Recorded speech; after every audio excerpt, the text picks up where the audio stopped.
En automne 1942, le général allemand Paulus et le général soviétique Tchoukov sont engagés dans une lutte à mort dans les ruines de Stalingrad. Ils ont tous deux la mission de vaincre ou de mourir.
Stalingrad, septembre 1942.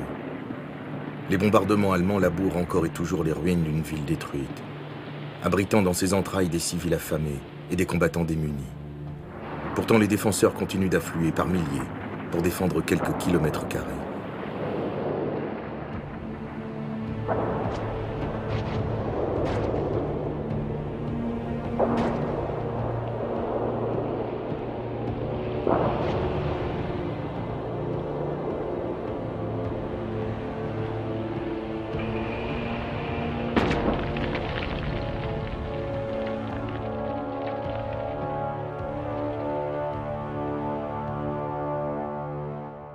Vassili Grossman, le correspondant de l'Étoile Rouge, le journal de l'armée, se trouve au cœur des combats.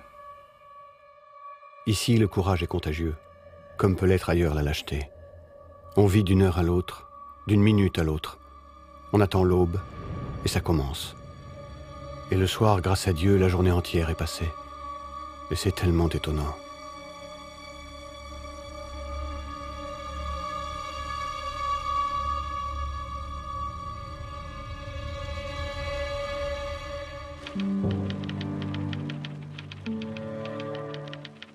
Alexander Wirth, journaliste de la BBC et du Sunday Times, écrit « Ce petit point sur la carte est devenu le centre du monde. Tout le monde sent que c'est là que se joue l'issue de la guerre.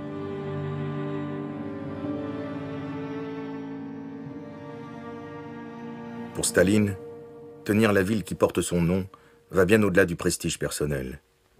La Volga permet l'acheminement du pétrole du Caucase vers le nord du pays. Stalingrad est le verrou de cette artère vitale.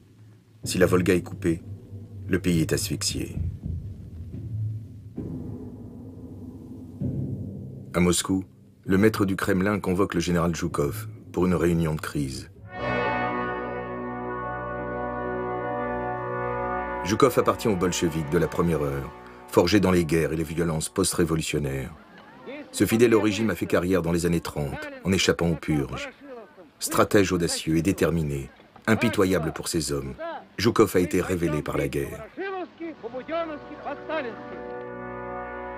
Il a commencé par être le pompier de Staline, en sauvant Moscou en décembre 1941, avant de devenir son principal interlocuteur dans la conduite de la guerre. De retour de Stalingrad, Zhukov a une vision claire de la situation. Il raconte. Сталин взял карту с расположением стратегических резервов и стал внимательно рассматривать.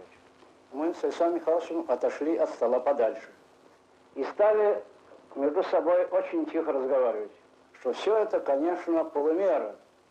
Надо искать иное решение вопроса. Сталин поднял голову, спросил, а какое иное решение? Zhukov présente alors un plan incroyablement audacieux. Il ne s'agit pas de sauver Stalingrad. mais de tendre à Hitler un piège fatal pour détruire ce qui est sa plus importante concentration armée en Europe. Pour cela, il lui faut du temps. Celui de concentrer dans le secteur de Stalingrad pas moins d'1 million d'hommes, 20 000 canons, plus de 1000 tanks et autant d'avions.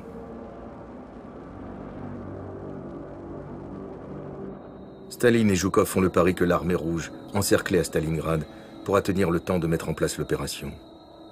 C'est à ce prix que l'armée rouge pourra surprendre l'ennemi, à l'endroit où il est le plus vulnérable, sur ses flancs. L'objectif, encercler la 6e armée de Paulus.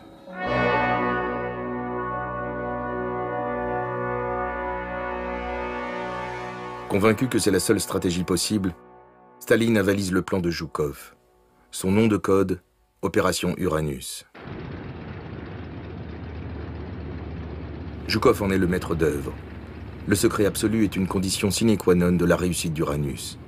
Rien ne doit filtrer de l'état-major suprême. Aucune rumeur ne doit parvenir aux oreilles du renseignement allemand.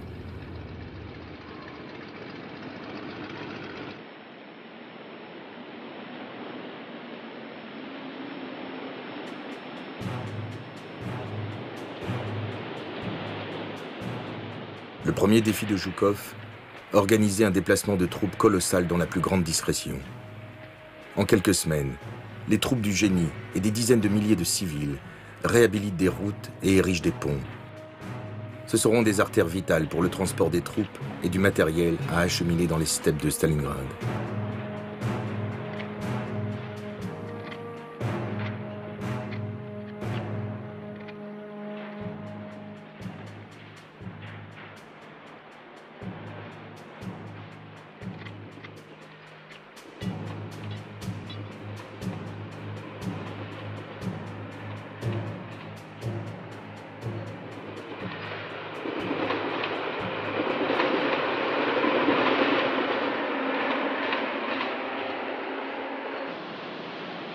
Pour triompher de la puissance mécanique de la Wehrmacht, Zhukov sait qu'il peut s'appuyer sur une industrie de guerre qui tourne désormais à plein régime. Soumis à des conditions de vie proches du bagne, le front du travail produit maintenant plus de tanks, de canons et de fusils que l'Allemagne.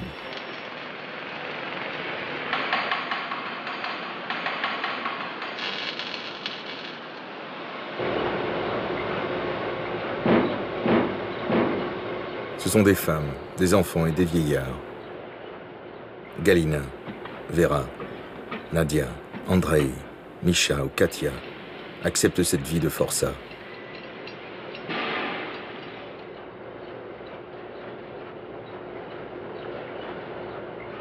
Ils sont logés dans des baraquements de fortune, nourris avec des rations de famine, et les journées de travail dépassent les 12 heures. Chacun un père, un frère ou un fils au front.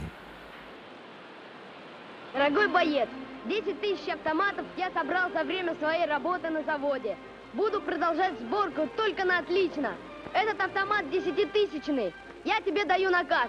Осыпай свинцовым градом немчуру под Сталинградом. Гансов, фрицев будет рад бить советский автомат.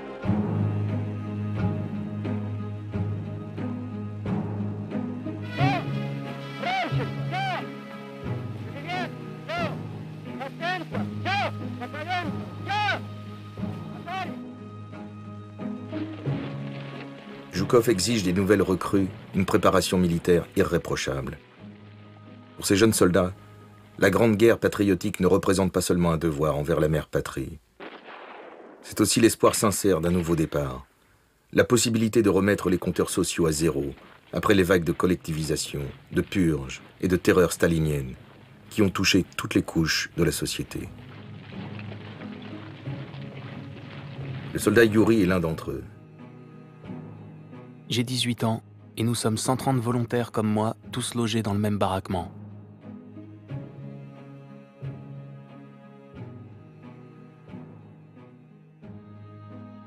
La préparation physique et militaire va au-delà de la fatigue. On démonte et remonte les fusils les yeux fermés, malgré l'épuisement. Les marches commando sont insupportables. Nous avons faim en permanence. Les officiers nous expliquent que l'approvisionnement part en priorité pour le front, pour les guerres en première ligne. On accepte ses explications en attendant notre tour. L'instructeur politique vient une fois par jour pour nous lire l'Étoile rouge, le journal de l'armée, avec les récits de la défense héroïque de Stalingrad. Ces lectures nous préparent au sacrifice pour la mère patrie. Умри, но хоть одного фрица с собой возьми.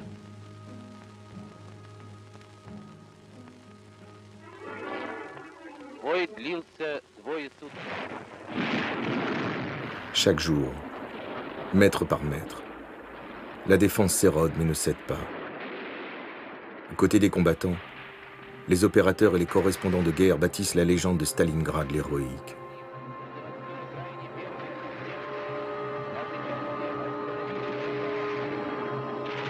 Отразив на заводской окраине первую атаку немцев, наши части остановили врага.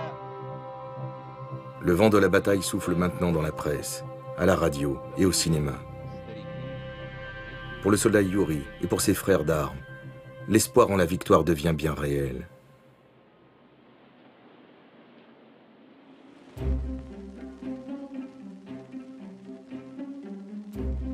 Zhukov a imaginé une opération qui submerge l'ennemi par le surnombre. Pour déplacer 1 million d'hommes et le matériel, le réseau ferroviaire est mis à rude épreuve.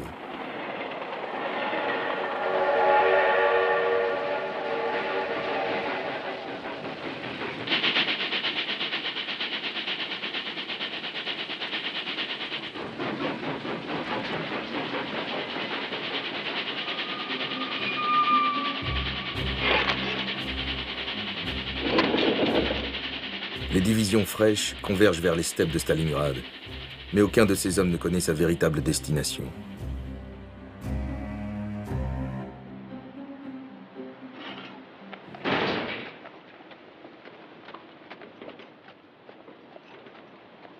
La steppe est noire, les étoiles paisibles, et on entend le bourdonnement confus des avions dans le flou du ciel. On ne sait pas à qui sont ces avions. La terre et le ciel se sont unis dans une obscurité lugubre et inquiète. La nuit est pleine d'angoisse. Les bruissements font peur, le silence aussi. Les ténèbres au nord sont terribles.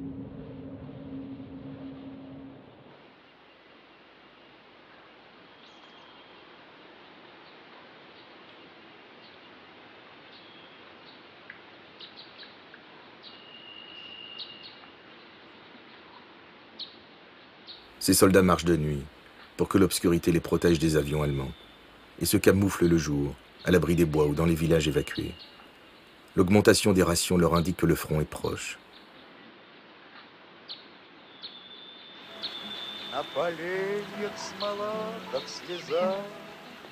Я хочу, чтобы слышала ты, как тоскует мой голос живой, и поет мне в землянке гармонь про улыбку твою.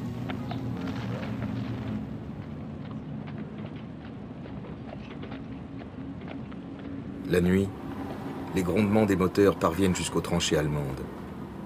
L'information remonte jusqu'à Hitler, mais celui-ci refuse de croire que l'URSS puisse lever une telle armée.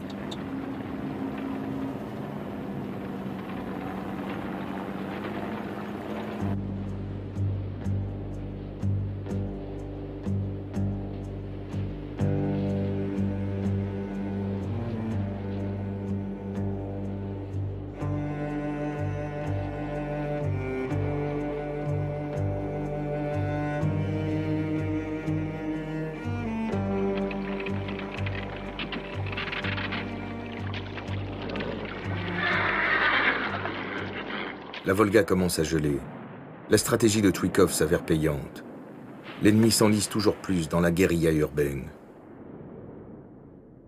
L'hiver a jeté le froid sur les rêves d'Asie des Allemands. Pour les soldats de la Wehrmacht, une affectation à Stalingrad est désormais synonyme de conditions de vie terribles et de combats meurtriers qui ne s'arrêtent jamais. Les Roumains, les Italiens et les Hongrois, qui gardent leur flanc sur plusieurs centaines de kilomètres, se préparent à passer leur deuxième hiver sur le front Est.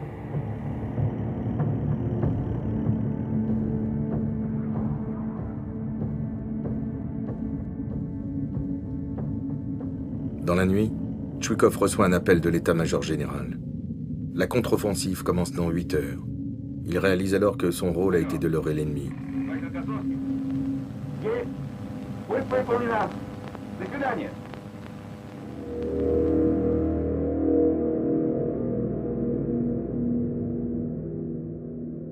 À 100 km de là, dans la steppe du Don, sont massées 6 armées d'infanterie, plus de 500 tanks, 8000 canons, des corps de cavalerie et 3 armées aériennes.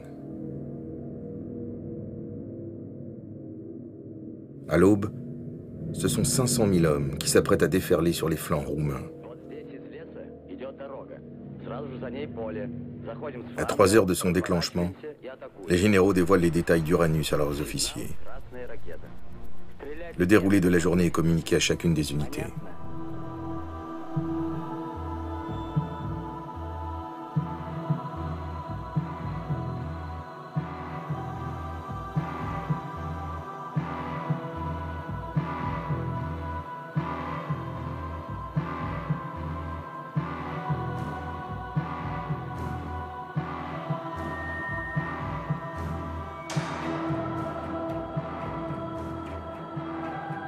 Du côté des Allemands, le rapport quotidien de la 6e armée de Paulus est laconique.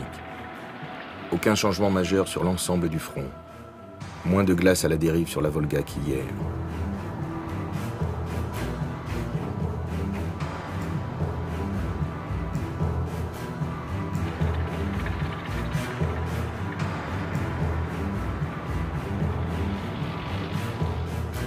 À 7h20, le signal est donné.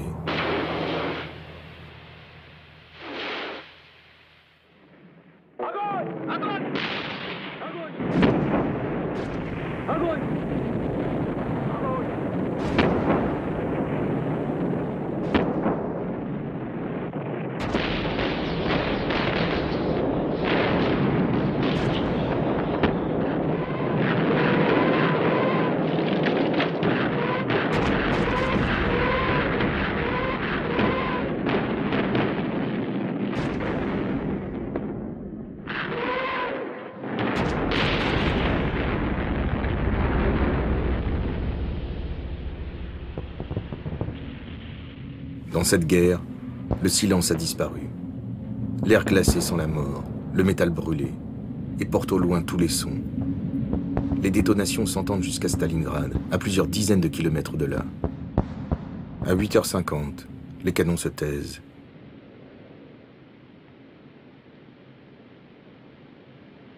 Les soldats roumains entendent soudain la terre gronder.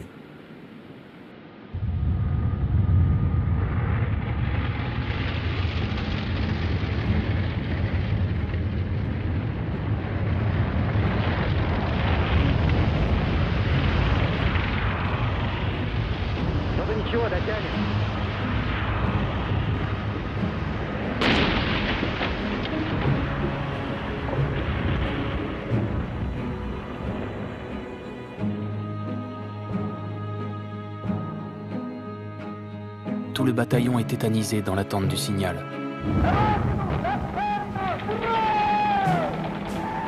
Nous chargeons.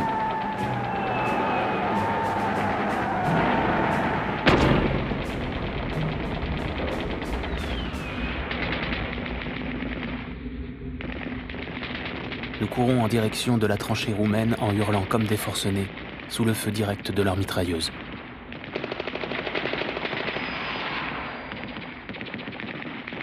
Les hommes tombent par grappes, mais nous parvenons enfin à la tranchée ennemie. Il n'y a plus d'ordre, plus de peur, que des cris.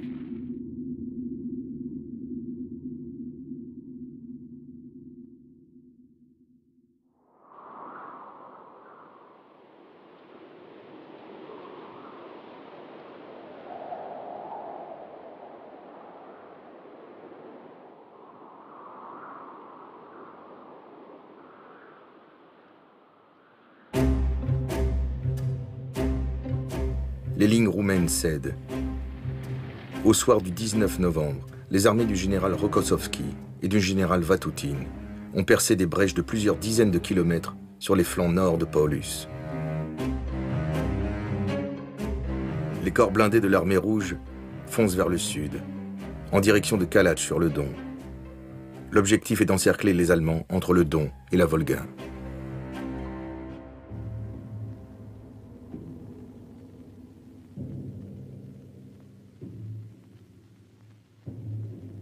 Du haut de son Berghof, Hitler s'obstine à vouloir s'emparer de Stalingrad. Malgré les nouvelles alarmantes, il maintient l'ordre d'attaquer sans relâche la ville qui l'obsède. Pourtant sur place, Paulus ne prend aucune mesure radicale malgré la panique de ses alliés roumains. Le mauvais temps qui le prive d'aviation et l'absence de renseignements détaillés le poussent à temporiser. Mais surtout, ce brillant général d'état-major n'est pas un chef de guerre capable de défendre des options radicales. Il suit les ordres de son Führer. Et en ce 19 novembre, Paulus poursuit inlassablement les assauts sur Stalingrad. Ce n'est qu'à 22 heures que Paulus consent à retirer une partie de ses tanks pour prêter main forte aux Roumains, sans décrypter l'intention des Soviétiques, qui est de l'encercler.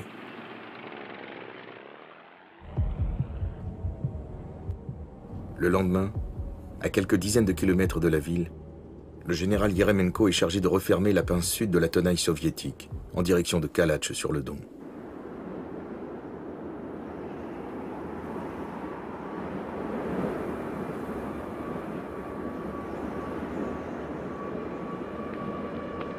L'âpre vent d'hiver a rendu rouge-bronze les visages des soldats de l'armée rouge. Il n'est pas facile de combattre par un temps pareil, de passer dans la steppe les longues nuits d'hiver exposées à cette bise glacée qui vous transperce jusqu'aux os. Mais les hommes avancent vaillamment. C'est une journée joyeuse. Le moral de l'armée est au plus haut.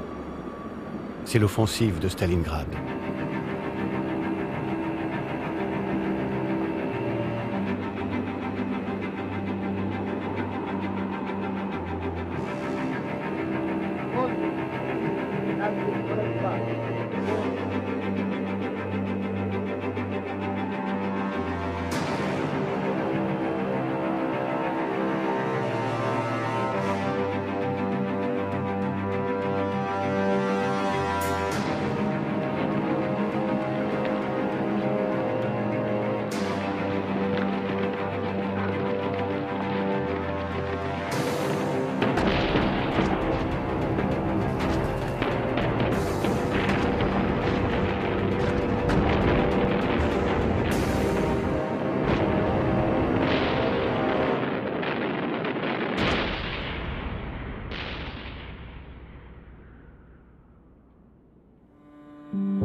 Les routes sont jonchées de cadavres et d'armes abandonnées. Et sans cesse, à notre rencontre, viennent des cohortes de prisonniers. L'hiver de la steppe est devenu rouge sang.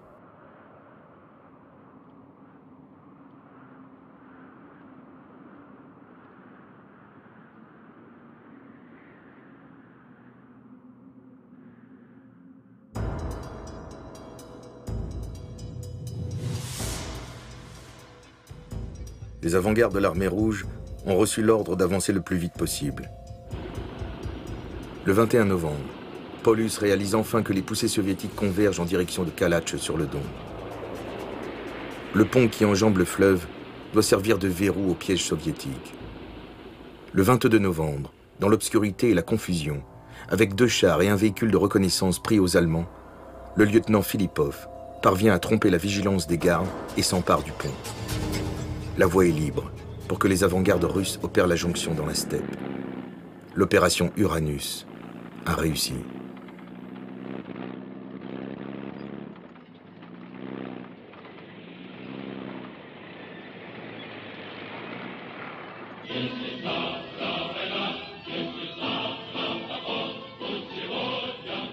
Le célèbre opérateur Roman Carmen est chargé de filmer la reconstitution de cette jonction.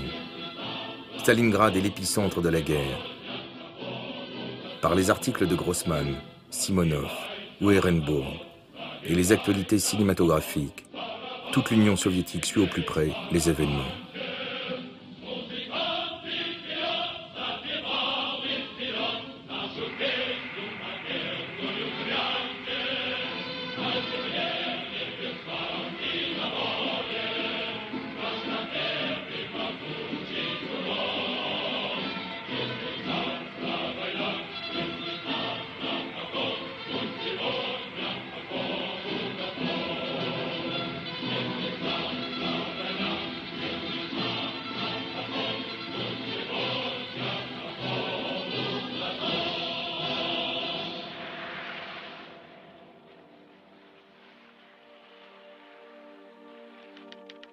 Le communiqué à la population, encore laconique, provoque un effet extraordinaire.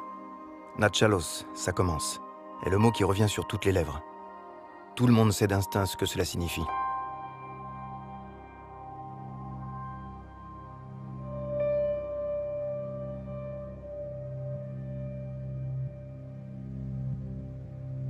Encerclés dans un anneau large de 30 à 50 km, les Allemands et les Roumains ne désespèrent pas, bien que les hommes de la 6e armée manquent d'essence et de munitions. Hitler écrit à Paulus « La 6e armée est temporairement encerclée, mais vos hommes doivent savoir que je ferai tout pour leur venir en aide. »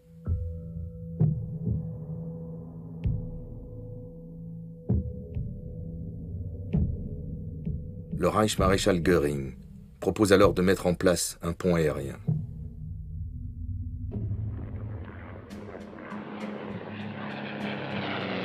Jamais dans l'histoire, on avait réussi à ravitailler en essence, munitions et nourriture une armée mécanisée de 300 000 hommes encerclée loin de ses bases.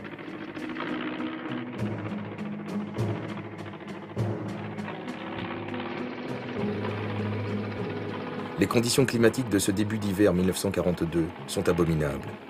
Les vents violents, la neige et la pluie verglaçante causent de nombreux accidents.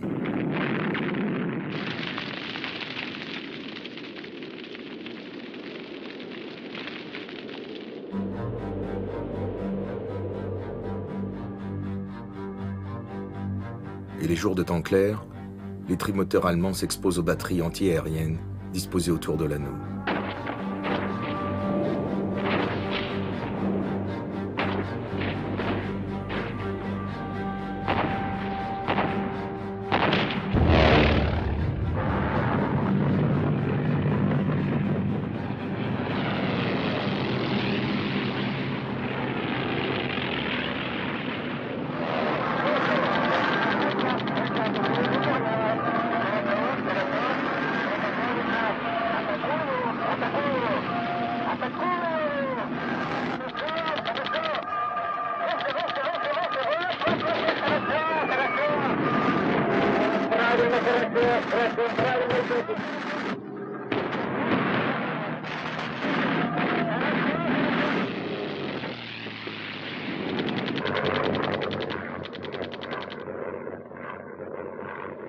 Jour après jour, la chasse soviétique regagne la maîtrise du ciel.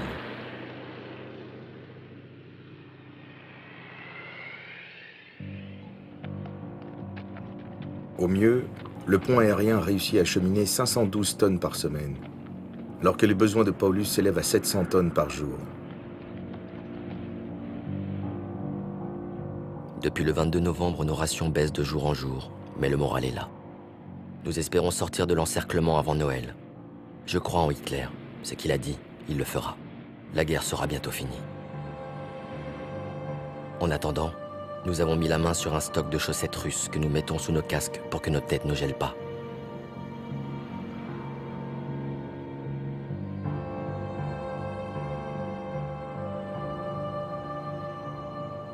À l'approche de Noël, les hommes de la 6e armée se nourrissent de la certitude que le Führer va envoyer à leur secours l'un de ses plus brillants stratèges, le maréchal von Manstein.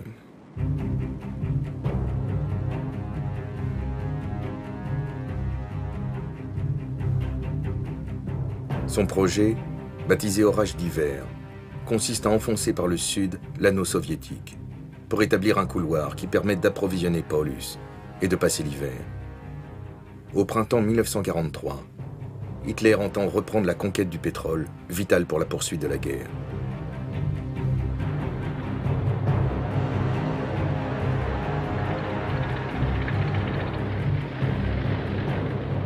Le 12 décembre, Manstein déclenche l'opération.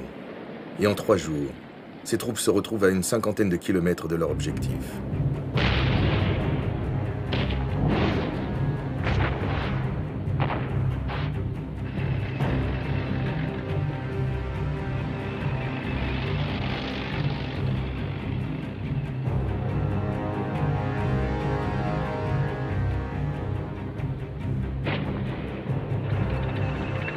Pour Hans et ses frères d'armes, le bruit de la canonnade résonne comme l'espoir. Manstein kommt. Manstein arrive.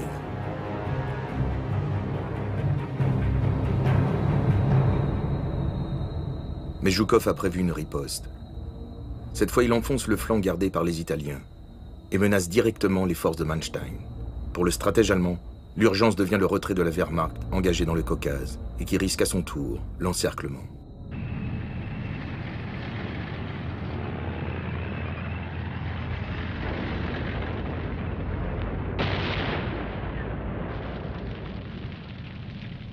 L'avant-garde de l'armée rouge parvient jusqu'à Tatsinskaya, aérodrome vital pour faire vivre le pont aérien.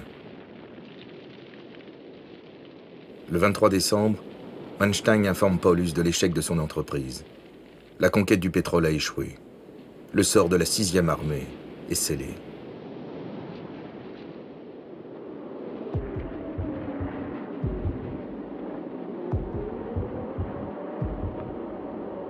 À partir du 16 décembre, une vague de froid sibérien s'abat sur Stalingrad.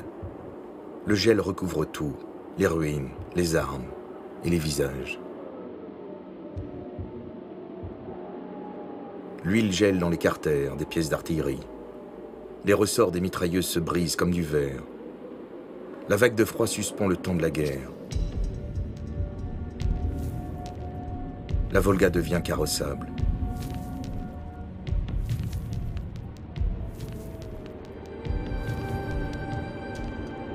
Elle devient une ligne de vie par laquelle passent les hommes, puis les traîneaux, puis les camions. Le rivage du fleuve ressemble maintenant à un campement étrange, avec des abris chauffés, des tentes, des cabanes.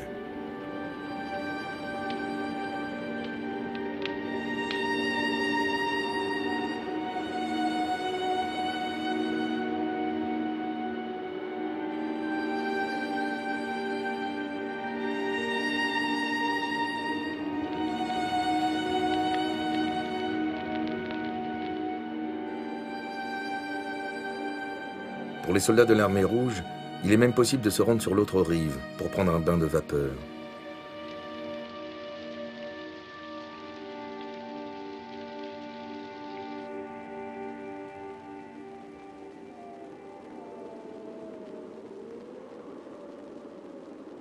Quand on entre dans l'habitat des soldats, on est saisi par le désir de conserver pour toujours ces objets du temps de paix arrachés à la guerre.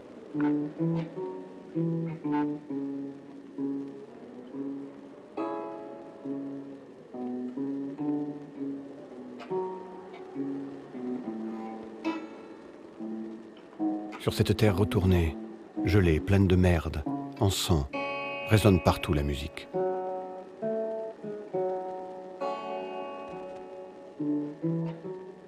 Les soldats ont trouvé une guitare et j'ai pensé, comme ce serait bien d'entendre ici, dans cette cave noire délabrée, ma chanson préférée.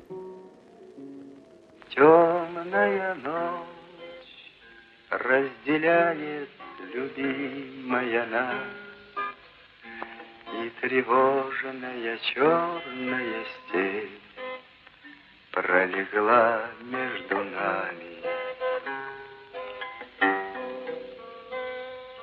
Верю в тебя, дорогую подругу мою. Эта вера от пули меня темной ночью хранила.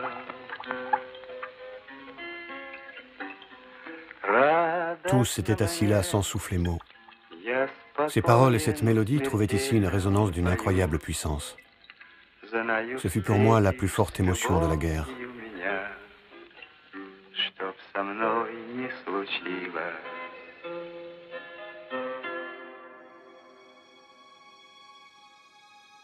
Le soir du 31 décembre, on fait cuire du cheval. Imaginez-vous le goût, sans sel ni aucun assaisonnement de cet animal qui a rendu l'âme et lien 1 mois et demi.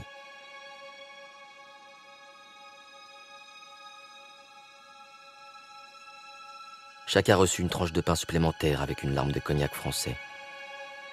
On a chanté, mais le cœur n'y était pas.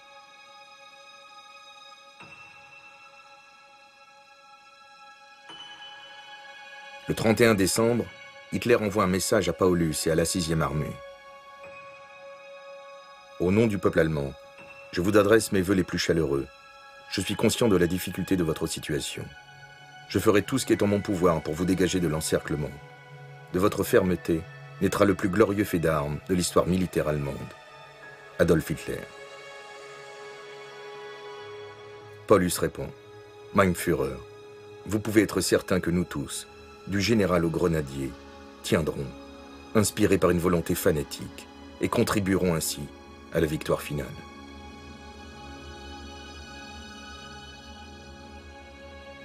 Presque au même moment, Paulus envoie au général Zeitzler, le chef d'état-major de l'armée de terre, le message suivant. Armée affamée et morte de froid, n'avons plus ni munitions ni essence.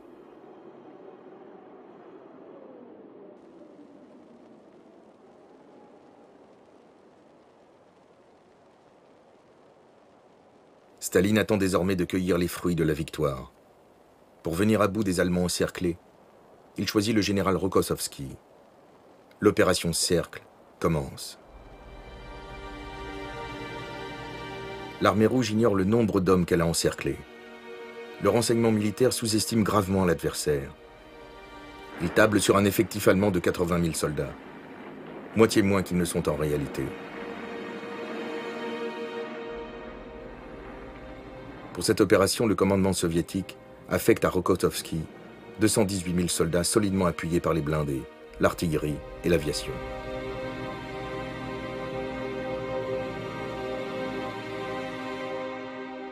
Le 8 janvier, Rokossovski adresse à Paulus un ultimatum.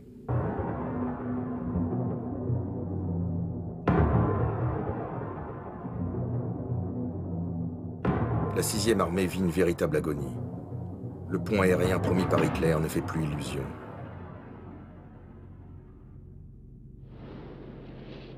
Je n'ai plus aucun espoir. Nous dormons dans un abri envahi de vermine et des rats viennent dévorer nos orteils gelés.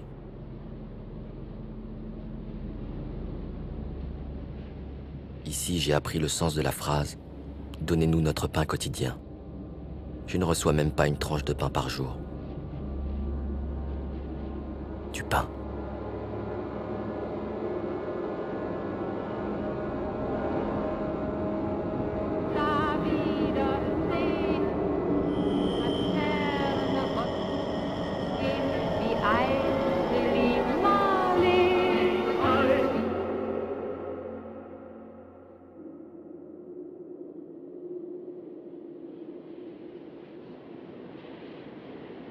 Dans cet affrontement entre deux visions du monde, la reddition est impensable.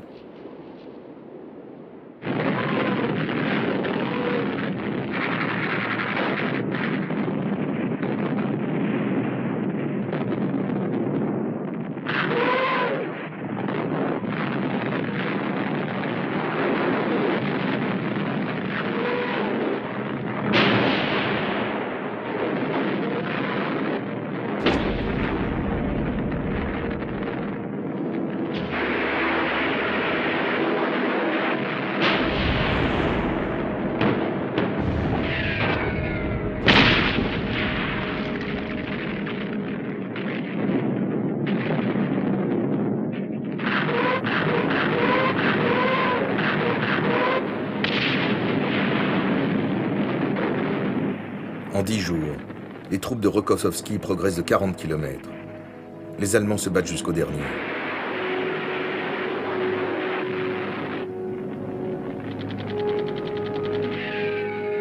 Le 22 janvier, les Allemands perdent l'aérodrome de Gumrak.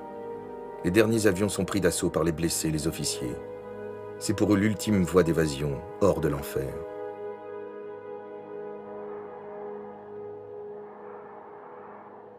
Pour ceux qui restent, les ruines de la ville représentent la seule retraite possible.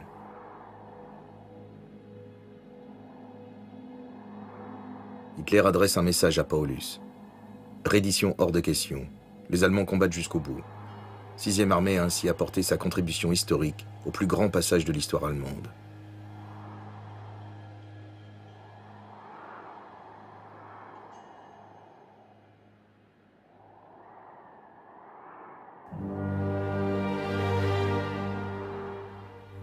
Le 26 janvier, l'armée rouge opère sa première jonction dans la ville.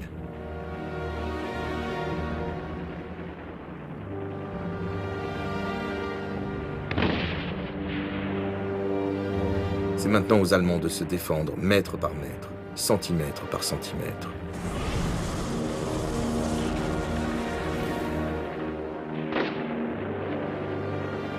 Nous ratissons les ruines. Ils sont là, comme des sauvages hirsutes, tapis dans les caves, au milieu des décombres de cette ville qu'ils ont détruite. Nos unités traquent Paulus. On dit qu'il a déplacé son état-major dans un sous-sol de la ville.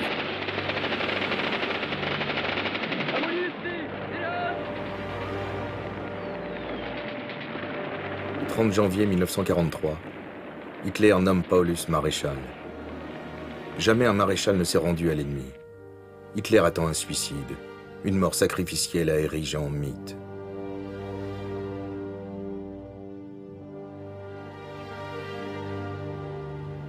Le 31 janvier, le quartier général du Führer reçoit un dernier message. Russes à la porte, nous nous rendons.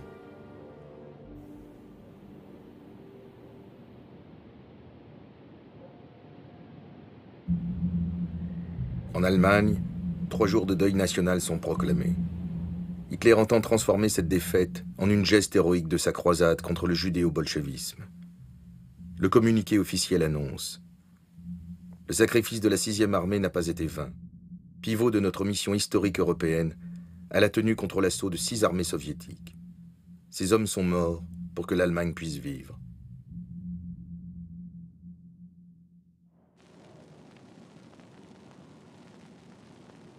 Au grand dam d'Hitler, le feldmaréchal Paulus ne s'est pas suicidé.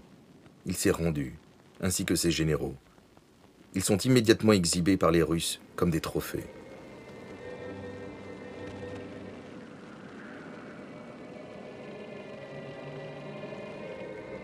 Un trait nous surprend chez ces généraux. Ils ont l'air vigoureux et nullement sous-alimentés. Le seul qui paraît en piètre état est Paulus lui-même.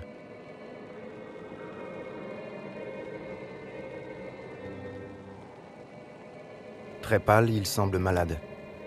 Un tic nerveux lui secoue la joue droite. On ne fait que nous le montrer, pour que nous puissions témoigner qu'il ne s'est pas suicidé. Ce que prétendent les services de propagande allemands.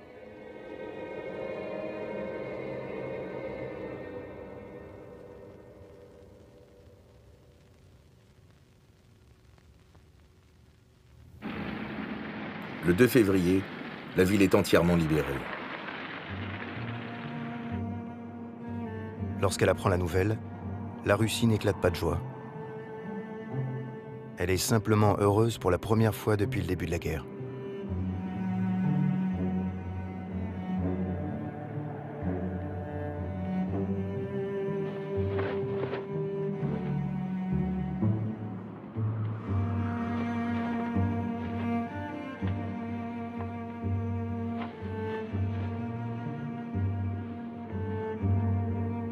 À présent, tous savent que la victoire ne sera pas facile, mais qu'elle viendra. On voit enfin que tant de sacrifices et de souffrances n'ont pas été vains.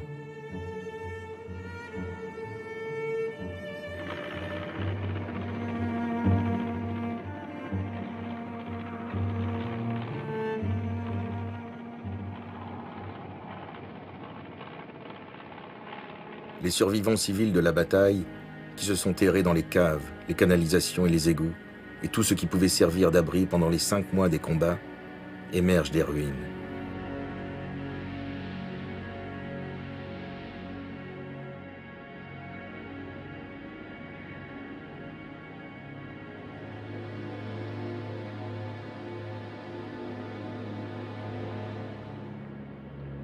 Ils arpentent la ville, aux immeubles morts, aux maisons éventrées et encore minées, à la recherche des traces de leurs proches, de messages écrits à la craie sur les murs calcinés, de lettres griffonnées et punaisées sur les poteaux.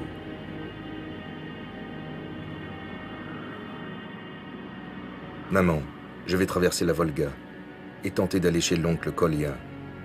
Petya, les enfants sont avec moi, ils sont sains et saufs.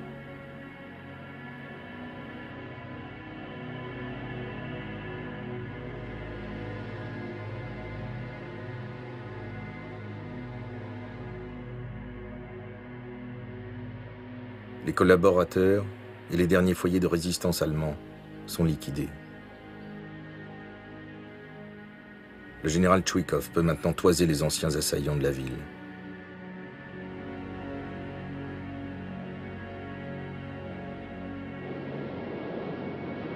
De longues files de prisonniers prennent le chemin des camps, en direction de l'Est. Roumains, Italiens, Hongrois et Croates y côtoient leurs alliés allemands.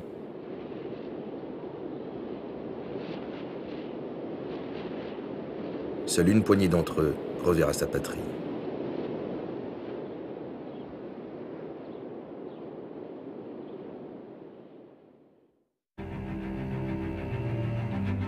L'armée rouge avance désormais dans la bonne direction. Berlin est à 2500 km. La victoire reste lointaine, mais elle est en vue. Avec la victoire de Stalingrad, l'Union soviétique remporte la bataille de la survie. Et la guerre prend un tour nouveau. Staline n'est plus le dirigeant isolé qui réclame à grands cris l'aide de ses alliés anglais et américains. La nouvelle puissance de l'armée rouge lui confère une position de force dans les négociations à venir. Pour Staline, le champ est libre pour une grande stratégie internationale. Staline s'accapare immédiatement le prestige de la victoire, tout en veillant à mettre en valeur ses meilleurs généraux. Zhukov, Rokossovski et Tchouikov deviendront maréchaux ou même ministres. Mais des combattants de Stalingrad, de Yuri et ses camarades, seule une infime minorité verra Berlin.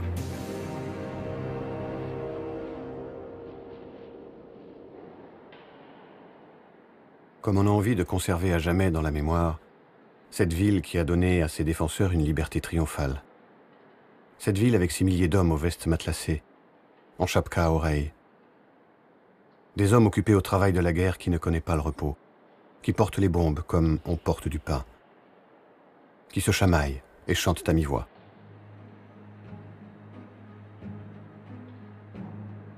Tous ceux qui ont tenu 100 jours le point de passage sur la Volga et qui ont traversé le fleuve gris sombre, tout cela ont regardé la mort dans les yeux. On chantera un jour le chant de ceux qui reposent au fond de la Volga.